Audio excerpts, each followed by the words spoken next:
Hey, hi everyone, this is Rishi from Mumbai, and in first part I have explained you what's the purpose, and we have discussed what the introduction of the PIT regulation, and in second video I will be continuing with what's the structure of PIT regulations and what the chapters included, and we would be starting with chapter 1 of PIT regulations. Okay, so let's go with my notes. I will be sharing it my notes as well. So let's start with what's the structure of PIT regulations. So if we see PIT regulations 2015, so what structure means, what are the chapters covered in this, and this first chapter in every act or every regulation you see, first chapter is would talk about preliminary only, means they would talk about what the definitions and what's the short title of the regulation. Here also in PIT regulation it is talking about chapter 1, which talks about definitions only. There are many definitions included. We don't have to go through each and every definition. Somewhat or 4 to 5 definitions I would be telling you which are important for this regulation, and we would be discussing here only. Rest of the definition you can refer from the act only, or we would start referring from the act step by step. Okay, so this chapter 1 or chapter 1, then chapter 2, chapter 2a, chapter 3, chapter 3a, chapter 4 and chapter 5. So these are 7 chapters, 1 2 3 4 5 6 7. 7 chapters are included. इतना load लेने की जरूरत नहीं है. This are so simple chapter. First तो definition में हो जाएगा, सेकंड में 4 to 3 या 4 रेगुलेशंस होंगे, and third this 2A also would be enough, so simple enough to understand. This is not complicated. Okay, we would start with chapter 1 today. In this video I would be explaining the chapter 1, what are the definitions included in it. So what I would be doing, मैं definitions ऐसे लिख दूंगा, then I would write this definition, क्योंकि ऐसे लिखने में मुझे बहुत टाइम लग जाएगा. For your convenience I would write the definition and I would be explaining you this chart wise form. मैं chart wise form में समझाऊंगा, so it would be easy for you to understand it.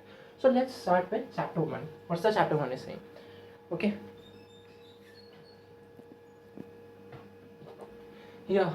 So here in chapter 1, there is regulation 1 which says about short title, and this regulation says tells about definitions. So अपने को short title पता है. Short title is simple says that the this regulation may be called as CBPIT regulations. Short title कुछ भी नहीं बताता है, वो सिर्फ ये बताता है कि इस रेगुलेशन को नाम क्या दिया जाएगा और ये कब एनफोर्स हुआ, बस वो डेट बता देगा एंड नाम बता देगा. That's it. Main perspective is this definitions. इस रेगुलेशंस में समवट 17 डेफिनेशंस दे रखी. They have given 17 definitions. Not each definitions is important for our perspective. Like what would the trading day would be important? No, the trading would be important नहीं, ये सब आपको पता है already. This relative, this act, board means here is SEBI. So this all we generally know, or if don't know then regulation wise मैं step to step जाऊँगा आगे, that I would be telling you. Okay, but for here in definition perspective, for our point of view only compliance officer is important. Here connected person, then insider, this insider, and this UPSI. UPSI मैंने आपको शायद first video के and में भी बताया था कि that UPSI it's sensitive information which PIT regulation sees as UPSI. So this is the definitions 1, 2, 3 and 4. Only 4 definitions we would be learning indeed of this 17 definitions. So let's start with the first definition, which is compliance officer. You know, compliance officer ka definition means LODR, ICDR or any other CB regulation doesn't tell us about compliance officer definition. This PIT regulation specifically tells about compliance officer definition. So we would be learning compliance officer definition first. So मैं chart बना देता हूँ, then we would learn by chart only. Okay.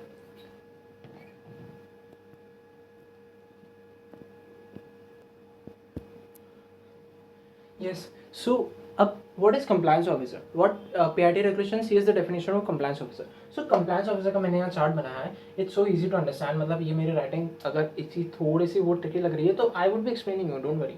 तो see, compliance officer क्या बोलता है? Means a senior officer. Means a senior officer who is designated so. Senior officer, मतलब compliance officer would be a senior officer, means a senior officer who is designated so, उसको designate किया as a senior officer and reporting to the board of directors or head of the organization.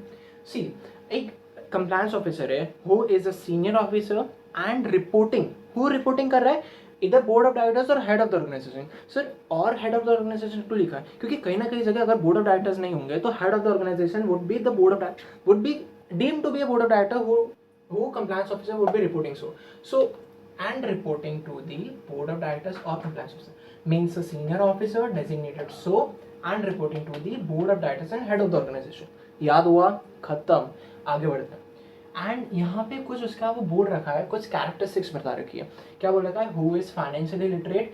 Financial literate का एक अलग से meaning नहीं बोल सकते, पर एक नोट बना रखा है पीआईटी रेगुलेशन में, वो भी मैं आपको बताऊंगा कि who is financially literate. So compliance officer should also have to be financially literate. उसको फाइनेंशियली लिटरेट होना पड़ेगा. Means he should be able to understand balance sheet और read the balance sheet, PNL statement, cash flow statement, this all. So this what is financial literate and capable of appreciating requirements for legal and regulatory compliances. So what is this?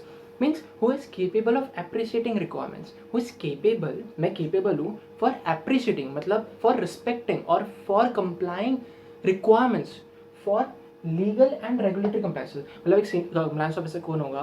जिसको पता है कि क्या क्या laws है. Here ये definition क्या बोलना चाहती है कि उसको पता है कि लॉज क्या क्या एप्लीकेबल है और मुझे कैसे कंप्लाई करना है उससे, मेरे को क्या क्या उसके रिक्वायरमेंट्स क्या, मुझे कुछ उसके रिक्वायरमेंट्स से फुलफिल होना है.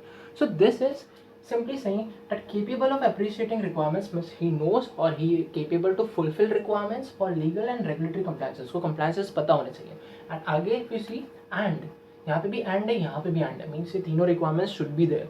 And who shall be responsible for compliance of PPMMI. तो you would be thinking what is PPMMI. मैं बताता हूँ 2 मिनट. सो अभी आगे क्या होता है? Under supervision of board of directors और एचओ. अब पीपीएमआई का मैं यहाँ पे बना देता हूँ, एक सेकेंड. पीपीएमएमआई सिंपल है. अभी यहाँ तक क्या हुआ? Means a senior officer designate हुआ है and who is reporting to the board of directors, head of the organization. मैं एक I am a senior officer who is reporting to board of directors or head of the organization and who is financially literate, who is capable of appreciating requirements for legal and regulatory compliances and who is responsible for compliance of PPMMI. क्या है मैं बताता हूँ. Under supervision of board of directors or head of the organization. Head of the organization, याद रखना, head of the organization तभी आएगा जब there is no board of directors in the organization और in the company. Then only head of the organization would be the person whose compliance officer would be reporting और under whose supervision compliance officer is working और fulfilling his requirements. So head of the organization तभी आएगा जब board of directors नहीं रहेंगे. Firstly who is financially literate, who is capable of appreciating requirement means capable of fulfilling requirements and who shall be responsible for compliance of PPMMI. Financial literate capable of appreciating requirements and fulfill PPMMI, capable of responsible for compliance of PPMMI. Financial literate, appreciating requirements, PPMMI. खत्म. अब PPMMI क्या है मैं बताता हूँ. अपन का पीपीएमएमआई क्या होता है? अब सिंपल है, देखो कंप्लायंस ऑफिसर में तुमने सब समझ लिया एक्सेप्ट दिस पीपीएमएमआई. तो पीपीएमएमआई क्या बोलता है? Policies, procedures, maintenance of records. और ये दोनों मॉनिटरिंग की बात करते हैं. ये बोलता है मॉनिटरिंग ऑफ ट्रेड और ये बोलता है monitoring to the rules for implementation of UPSI, for monitoring for the rules of UPSI. ठीक है. और ये implementation of the code.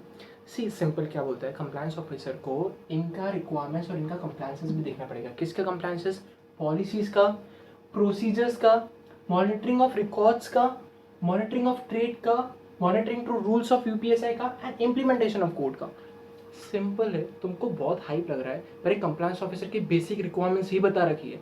Basic, वो बेसिक के बारे में ही बात कर रहा है. वो सिर्फ सिंपल इतना बोल रहा है कि कंप्लायंस ऑफिसर क्या करेगा. वो policies, procedures, maintenance of records, monitoring of trades, implementation of code and एक और एम आता है. वो क्या बोलता है? Monitoring to rules of UPSI. Simple है ना, इट्स इजी. क्या होता है कंप्लायंस ऑफिसर? सिंपल मैं वापस ओवरव्यू कराता हूँ.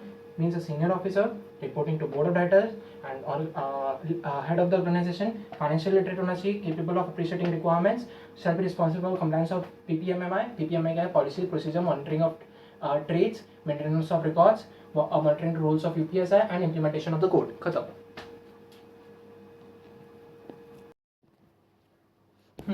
So let's continue. first video we have discussed about what is compliance officer, and in this second definition we will be discussing what is connected person. Okay, so what PID regulations define connected person. Who is connected person? Connected person means any person can be connected person if he is or has been 6 months prior to consent act. वो अभी है या अभी के 6 महीने पहले से, अभी के 6 months before, 6 months prior to the consent act, associated with a company. A company, the company नहीं है, a company means any company. अगर वो overall companies की बात कर रहा है, means any person who is, और from now 6 months prior, 6 महीने पहले से ही अगर वो एसोसिएटेड था with the company in any capacity, अगर वो डायरेक्टली एसोसिएटेड था या इनडायरेक्टली एसोसिएटेड था. This D means directly, this I D means indirectly. समझ आना, it's so simple. So any person who is or has been from 6 months prior to consent act, 6 months prior, associated with the company directly और indirectly. मैं directly associated हूँ या indirectly. अभी associated क्यों use किया, क्या किस वे में एसोसिएटेड है, वो कैसे एसोसिएटेड है. तो ये 3 चीज़ें एसोसिएटेड के बारे में बताती कि किस वे में एसोसिएटेड है. Like by reason of associated, किस रीजन से एसोसिएटेड है. फ्रीक्वेंट कम्युनिकेशन होता था उसके ऑफिसर्स के साथ, इसलिए वो एसोसिएटेड है. या फिर being in any contractual, fiduciary और एम्प्लॉयमेंट रिलेशनशिप, है ना. अगर वो फिड्यूशियरी, एम्प्लॉयमेंट या कॉन्ट्रैक्चुअल रिलेशनशिप है, इस वे में एसोसिएटेड है कंपनी के साथ, है ना. अभी एसोसिएटेड है या 6 महीने पहले से एसोसिएटेड है, दोनों में कंसिडर करेंगे, ठीक है. और या फिर बाय बीइंग डायरेक्टर, ऑफिसर और एम्प्लॉय, और होल्ड्स पोजीशन इंक्लूडिंग प्रोफेशनल और बिजनेस रिलेशनशिप, ठीक है. सिंपल बोलता है कनेक्टेड पर्सन की डेफिनेशन क्या बोलती है, मीन्स एनी पर्सन, मैं कोई दूसरा, एनी पर्सन हु इज या prior 6 months prior to the consent act, has been 6 months prior to the consent act associated. अगर मैं अभी या 6 महीने पहले से एसोसिएटेड हूँ किसके साथ, विथ अ कंपनी के साथ. अगर मैं डायरेक्टली एसोसिएटेड हूँ या indirectly associated, doesn't matter, associated हूँ बाय रीजन ऑफ, किस वे में एसोसिएटेड हूँ. क्या मेरा फ्रीक्वेंट कम्युनिकेशन होता था ऑफिसर्स के साथ, इसलिए एसोसिएटेड हूँ कंपनी से, या मैं किसी कॉन्ट्रैक्चुअल, फिड्यूशियरी, एम्प्लॉयमेंट रिलेशनशिप में था, that's why I am associated. या फिर बाय बीइंग डायरेक्टर या ऑफिसर या एम्प्लॉय था उस कंपनी का, या होल्ड पोजीशन इंक्लूडिंग प्रोफेशनल और बिजनेस रिलेशनशिप. अगर professional business relationship, other I am a director, I am a officer and I am employ, और आई हैव फ्रीक्वेंट कम्युनिकेशन, और if I am a contractual, fiduciary, employment relationship. This things tells about what are the reasons why a person is associated.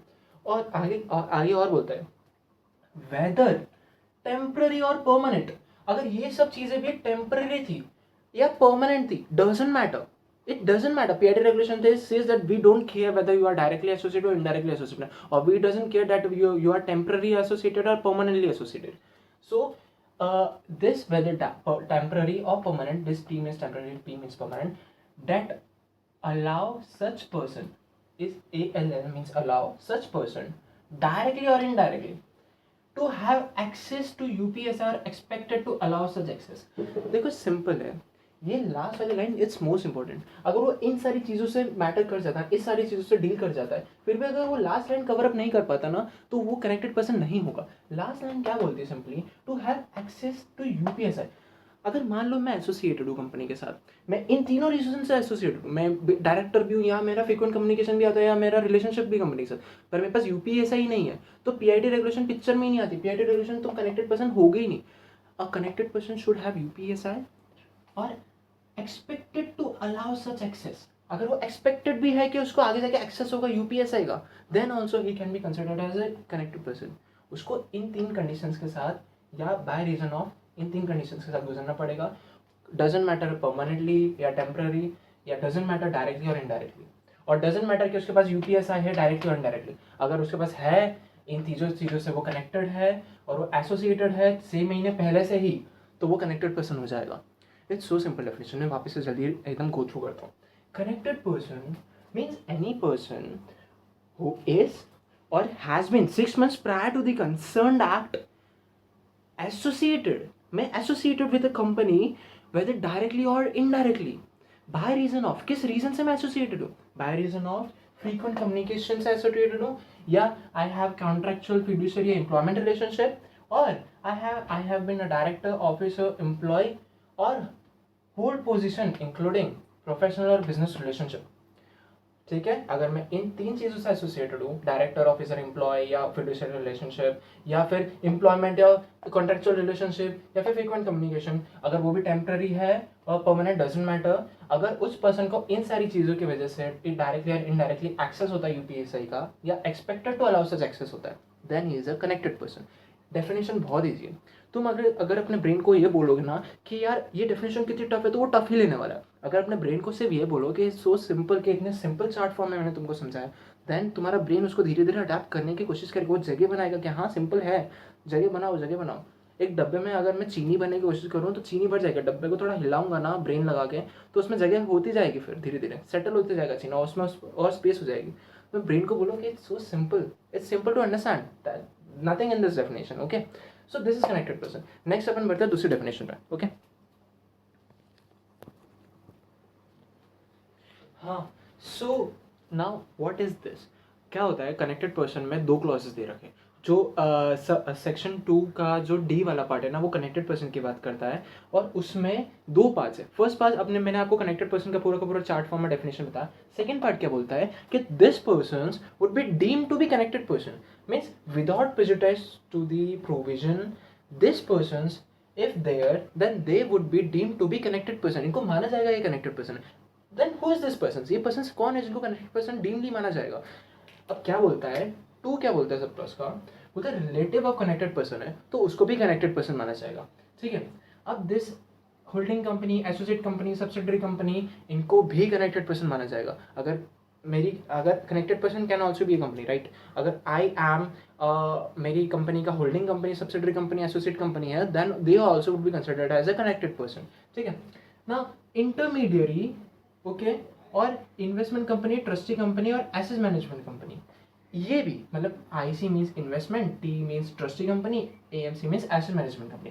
So intermediary और employ और director thereof, मतलब intermediary क्या होता है कि अगर मैं एक रिसर्च एनालिस्ट हूँ या मैं कोई भी स्टॉक ब्रोकर हूँ, I am an intermediary, right, as per section 12 of SEBI act, है ना, I am an intermediary. So अगर आई एम एन इंटरमीडियरी तो मैं भी कनेक्टेड पर्सन होऊंगा और मेरे जो एम्प्लॉय और मेरे जो डायरेक्टर्स अंदर काम करे दे वुड ऑल्सो भी कनेक्टेड पर्सन। ठीक है, तो इंटरमीडियरी, एम्प्लॉय और director thereof, investment company, trustee company, AMC, employ और director thereof, official of stock exchange और क्लियरिंग हाउस और कॉर्पोरेशन। ठीक है, अगर स्टॉक एक्सचेंज के ऑफिशियल से they are also deemed to be connected person, right. Member of board of trustees और member of board of directors of asset management company.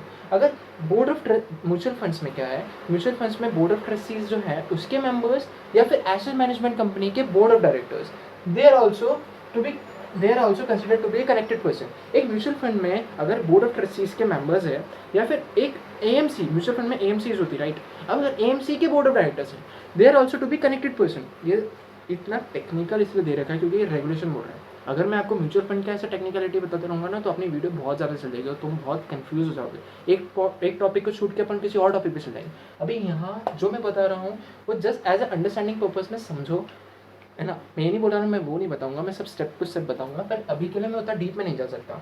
ठीक है, member of board of trustees और member of board of directors of AMC of mutual fund और employ दे रहा हूँ, अगर उसके एम्प्लॉय भी है they are also to be considered as a connected person. Okay, member of board of directors और employ of public financial institution, अगर पब्लिक फाइनेंशियल इंस्टीट्यूशन के जो मेंबर्स है या उनके जो एम्प्लॉयज़ है ना, मेंबर किसके हैं, बोर्ड ऑफ डायरेक्टर्स के, और अगर उनके एम्प्लॉयज़ भी है तो they are also connected to deem to be a connected person. ठीक है, पब्लिक फाइनेंशियल इंस्टीट्यूशन के एम्प्लॉयज़ या बोर्ड ऑफ डायरेक्टर्स वो भी कनेक्टेड पर्सन माने जाएंगे।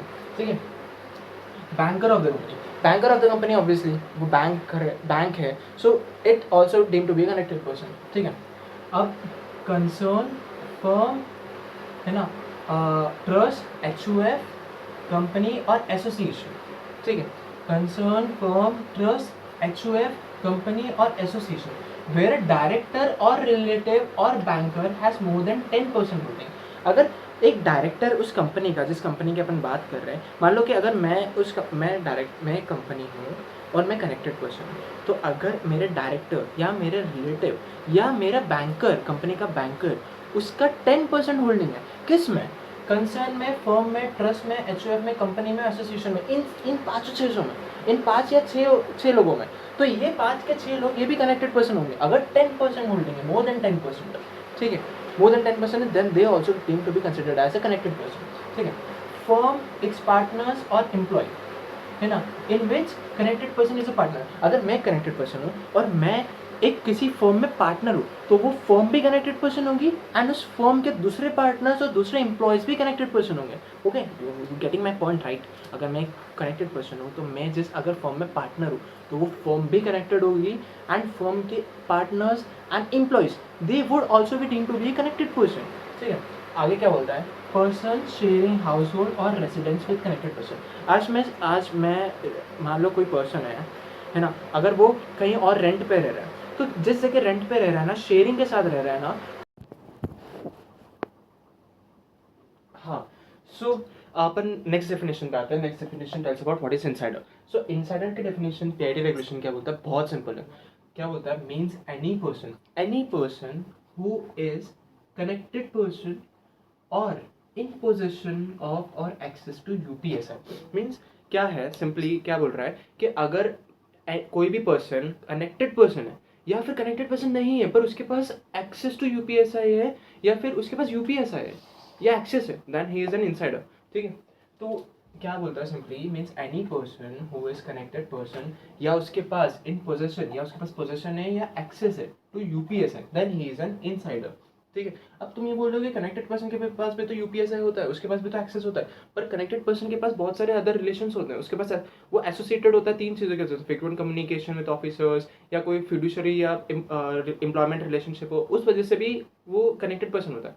बट उसके अलावा अगर मेरा कोई एसोसिएटेड भी नहीं हूँ कंपनी के साथ या मेरा कोई रिलेशन भी नहीं है पर फिर भी मेरे पास यूपीएस है, then also he is an insider, ठीक है। मैं कनेक्टेड पर्सन नहीं हूँ, मेरे पास कोई रिलेशन नहीं है कंपनी के साथ, मैं कनेक्टेड नहीं हूँ कंपनी से, बट फिर भी अगर मेरे पास यूपीएस है then also I am an insider, ठीक है।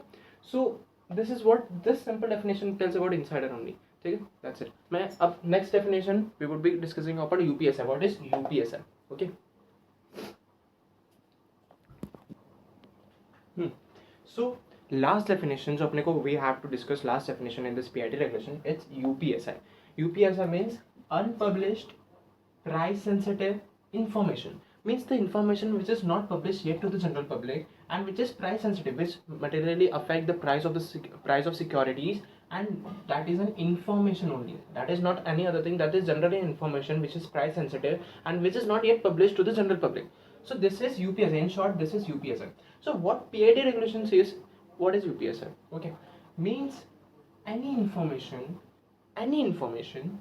relating to company or securities, अगर any information which is relating to a company or its securities or a securities, ठीक है, which directly or indirectly, this is directly and this is indirectly, ठीक है, which is directly or indirectly that is not generally available, means an information which is related to company or securities which is directly or indirectly, है ना, which is directly or indirectly that is not generally available, that is not generally available to general public, okay, which upon becoming generally available, अगर वो generally available हो गई then it is likely to materially affect price of securities.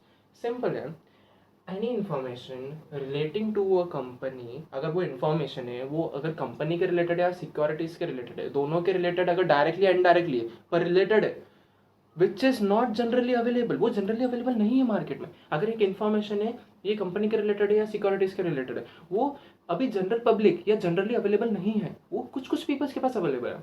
तो अगर वो generally public के पास available हो गई, अगर वो जनरली अवेलेबल हो गई then it is likely to materially affect price of securities. What this definition is saying that if upon becoming generally available is likely to materially affect, what affect price of securities, ये this is the most simplest definition, बहुत simple है, that just understand it, the definition comes from its words only, unpublished price sensitive information क्या है, that is not generally available, price sensitive क्या है, which materially affect price of securities and which is not generally available in the general public.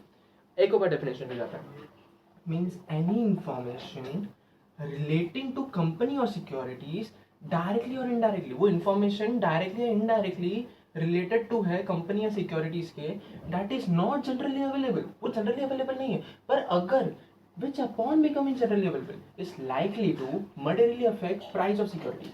याद हो गया, simple है, याद अभी मैंने पढ़ाते पढ़ाते याद हो गया होगा तुमको। सिंपल है, what it is saying that any information which is related to company or securities which is not generally available but if generally available then it is likely to materially affect price of securities। that's it, okay, this is unpublished price sensitive information। अब इसका second part आता है, वो मैं तुमको अभी बताता हूँ, मैं यहाँ राइट अप करके एक सेकंड। सो नाउ अपने ने देखा यूपीएसआई के डेफिनेशन। यूपीएसआई के डेफिनेशन में अपने ने नॉर्मली देख लिया कि वो डेफिनेशन क्या करी, पर उसके आगे फर्दर पार्ट में definition what definition is ordinarily but not restricted to information relating to. ये थोड़ा टेक्निकल है पर मैं बताता हूँ ये क्या बोल रहा है। ये बोल रहा है जनरल कुछ ऐसे एक्शंस या ऐसे कॉर्पोरेट एक्शंस जो यूपीएसआई डीम कहलाएंगे, they are deem to be UPSS. Like ये कुछ आगे कुछ चीज़ें एक्शंस बता रहा है या कुछ ऐसे चीज़ें बता रहा है, कुछ ऐसे प्लान्स बता रहा है जो डाउटेडली या अनडाउटेडली यूपीएसआई है ही है। Ordinarily but not restricted to information relating to, ये जो भी इन्फॉर्मेशन आप देख रहे हो ना, ये information deem to be UPSI, ये यूपीएसआई होगी बट सिर्फ इतनी नहीं होगी, बहुत सारी और होती है। But this is generally an illustration given by the regulation कि ये तो यूपीएसआई है ही है, ठीक है। सो व्हाट दिस सेज कि फाइनेंशियल रिजल्ट की जो इन्फॉर्मेशन है that is UPSI, deem to be UPSI. Dividend की information deem to be UPSI. Change in capital structure, अब कैपिटल स्ट्रक्चर चेंज हो रहा है then that is deem to be UPSI, okay. And this merger, demerger, acquisition, delisting, disposition, expansion of businesses, this are also deem to be UPSIs, ठीक है। क्या हुआ, merger, demerger, acquisition, disposition, delisting, expansion of businesses, these are also these are also UPSIs, okay। Award or termination of order contract not in normal course of business, just for an example thing that एक order है यार, एक contract है जिसको terminate कर दिया by an order, ठीक है, जो जिसको terminate हटा दिया, वो नॉर्मल कोर्स ऑफ बिजनेस में नहीं था, वो डे टू डे एक्टिविटीज में नहीं था, बट ऐसा एक्टिविटी था जो अफेक्ट होने वाला था, जो मटेरियल था, तो उसको अगर कैंसिल या टर्मिनेट कर दिया गया ना उस ऑर्डर या कॉन्ट्रैक्ट को, then that is also UPSI. मान लो एक ऑर्डर था या एक कॉन्ट्रैक्ट था जिसमें मैंने एग्जीक्यूट किया था, मेरी कंपनी ने एग्जीक्यूट किया था जिसमें, अब वो टर्मिनेट हो गया, वो डे टू डे कॉन्ट्रैक्ट में मैं नहीं पार्टिसिपेट कर रहा हूँ, बट लाइक मेरे एक ईयर में एक बार या 2 ईयर में एक बार अगर मैंने उसको कॉन्ट्रैक्ट में एंटर किया, वो टर्मिनेट हो गया, than that is also UPSI information, that information that कि वो टर्मिनेट हो गया, दैट इज ऑल्सो यूपीएसआई, ठीक है। चेंज इन केएमपीस, अब केएमपी मीन्स की मैनेजर पर्सन, अगर उसमें चेंज हो रहा है that is also UPSI, but अगर उनका चेंज हो रहा है सुपर एनुएशन की वजह से या एंड ऑफ टर्म की वजह से, then that is not an UPSI. अगर एक केएमपी अगर सुपर एनुएशन की वजह से या उसका टर्म खत्म हो रहा है उसकी वजह से चेंज हो रहा है, तो ये तो जनरल पब्लिक को भी पता है कि वो अपॉइंट हुआ उसके 10 साल या 5 साल तक ही उसका टर्म वैलिड है, उसके बाद तो रिटायर ही होने वाला है, तो that is not a UPSI, that is not a price sensitive information because public knows. अब price sensitive information is when he is changed within the term only, not after completing the term, okay। So this is also UPSI, ठीक है। Resignation of statutory auditor और secretarial auditor, अब statutory और secretarial auditor का resignation हो रहा है, then that is also UPSI information, ठीक है। Change in ratings other than ESG rating, ESG ratings भी आजकल है ना बहुत ऐसे पॉपुलर हो रहा है, means many companies are focusing on ESG ratings as well to be sustainably grow। So if ESG rating अपने को यहाँ कंसिडर नहीं करना, ESG रेटिंग में चेंज हो रहा है, that is not N UPS information, only other ratings like credit ratings, ये सब रेटिंग्स है ना, दैट रेटिंग अगर चेंज हुआ है then that is a UPS है, ठीक है। Fund raising propose to be undertaken, आज मेरी बोर्ड मीटिंग हुई और मैंने सोचा, मैं डायरेक्टर्स ने decided that let's go for fund raising, let's go for IPOs, FPOs और प्राइवेट प्लेसमेंट्स और preferential allotments whatever. So if this has been done then that is a UPS है। अगर proposed to be undertaken है, undertake हो गया then that general public knows ना, if proposed to be undertaken then that is a UPS information, ठीक है। agreement which may impact management और control of company, अगर मैं एक अग्रीमेंट में एंटर हो रहा हूँ कि मैं इतने शेयर सेल करने वाला हूँ, या मैं एक अग्रीमेंट में एंटर हो रहा हूँ कि मेरा कंट्रोल कोई और लेने वाला है, then that is affecting management and control of company, okay. So what is this, this is an information which is affecting management and control of the company, then that is a UPSI, ठीक है।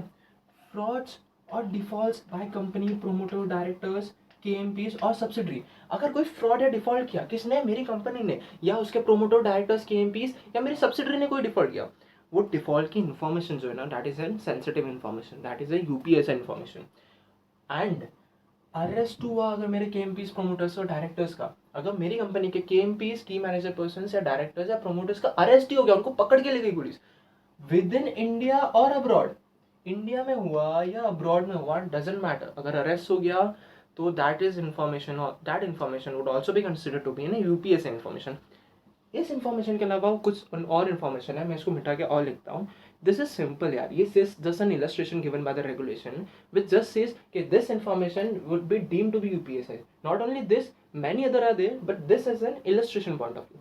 सो मैं और है थोड़ी और लिख देता हूँ। सो ये लास्ट है ना, ये कुछ और ऐसे इन्फॉर्मेशन बता रखा है जो deemed to be UPSI, sensitive information में आ जाएंगे। अब क्या है वो इन्फॉर्मेशन, है ना, बस ये लास्ट है, इसके बाद कनेक्टेड, इसके बाद UPSI की डेफिनेशन पूरी खत्म होती है। क्या होता है, रेजोल्यूशन प्लान, रिस्ट्रक्चरिंग और one time settlement in relation to loan borrowing from bank और फाइनेंशियल इंस्टीट्यूशन। कोई रेजोल्यूशन प्लान है वो आया, या फिर रिस्ट्रक्चरिंग और सेटलमेंट कर दिया मैंने बैंक के साथ या फाइनेंशियल इंस्टीट्यूशन के साथ, that is an sensitive information, that information called as UPSI information. ठीक है, इसको UPSI इन्फॉर्मेशन माना जाएगा। Admission of winding up petition file by party और क्रेडिटर, अगर मेरा वाइंडिंग अप पिटीशन फाइल हो गया, किसी ने भी फाइल किया, पार्टी ने या क्रेडिटर ने, दैट इज UPSI इन्फॉर्मेशन, है ना। Admission of application by tribunal file by corporate applicant financial creditor for initiation of CIRP।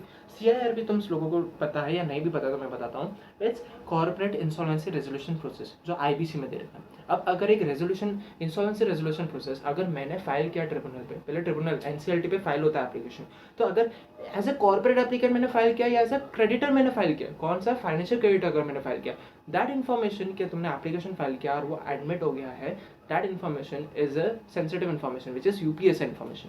ठीक है, initiation of forensic audit for detecting misstatement in financials, misappropriation और siphoning of funds. क्या है, एक forensic audit start किया, simple है, forensic audit start किया, it's UPSI sensitive information. ठीक है, and receipt of forensic audit report, forensic audit report मिला, that is also UPSI sensitive information. ठीक है, एक्शन इनिशिएटेड और order pass within India और abroad by regulatory, statutory, enforcement agency और judicial body. एक order pass किया या action initiate किया इंडिया में या बाहर, किसने, रेगुलेटरी, स्टैट्यूटरी, एनफोर्समेंट एजेंसी या फिर जुडिशियल बॉडी ने, that is the information is UPSI information. अब किसके अगेंस्ट किया, company, subsidiary, director, KMP, promoter, company, subsidiary, director, KMP, promoter, company, subsidiary, director, KMP, promoter, इनके अगेंस्ट अगर एक्शन लिया, order pass किया इन्होंने, that information is sensitive information. Outcome of litigation और dispute, ठीक है, अब एक लिटिगेशन एंड डिस्प्यूट का आउटकम आया, that information is a sensitive information. Giving guarantee, indemnity, surety for third party, अगर मैंने गारंटी दिया या मैंने इंडेमनिटी दिया या मैं एक श्योरिटी बना, मैंने श्योरिटी दिया, that information is also considered to be a sensitive information. ये इलस्ट्रेशन है, इस इलस्ट्रेशन में और डीपली में क्या समझाऊँ, दिस आर इन्फॉर्मेशन बता रखी इलस्ट्रेशन वाइज कि ये UPSI होगी ही होगी। ठीक है, ग्रांटिंग, विड्रॉ, सरेंडर, कैंसलेशन या सस्पेंशन ऑफ की लाइसेंसेस और रेगुलेटरी अप्रूवल्स। मुझे लाइसेंस मिला या मुझे रेगुलेटरी अथॉरिटी से अप्रूवल मिला, अगर वो अप्रूवल या वो लाइसेंस अगर ग्रांट हो गया, मुझे ग्रांट हो गया, या मैंने विड्रॉ कर लिया, या वो सरेंडर हो गया, या वो कैंसिल हो गया, या वो सस्पेंड हो गया, दैट लाइसेंस और दैट अप्रूवल, अगर ये सब हो गया, grant, withdrawal, surrender, cancellation, suspension, then that information कि ये सब हो गया, लाइसेंस के साथ ये हो गया, ग्रांट हो गया, withdrawal, that information is the sensitive information. So ये पूरा का पूरा तुम्हारा कवर्ड हो चुका है, ये पूरा का पूरा कनेक्टेड UPSI की डेफिनेशन में सब कुछ, ये इलस्ट्रेशंस कवर्ड हो गए। ये इलस्ट्रेशंस रेस्ट्रिक्टेड नहीं है, और भी इलस्ट्रेशंस हो सकते हैं, बट ये जो एग्जांपल्स और ये जो इन्फॉर्मेशन है, ये सिर्फ ऐसे ही बता रखे, एज ए एग्जाम्पल वाइज समझ लो इनको। और भी बहुत सारे इन्फॉर्मेशन है जो UPSI कहला सकते हैं, बट ये information as a illustration wise बता रखे कि हाँ ये होंगे ही होंगे, और भी हो सकते हैं, पर अभी के लिए ये होंगे ही होंगे। ठीक है, ये रेगुलेशन बोलता है। So that's it with chapter 1। अब आगे in the next video we would be continuing with chapter 2। Okay, thank you.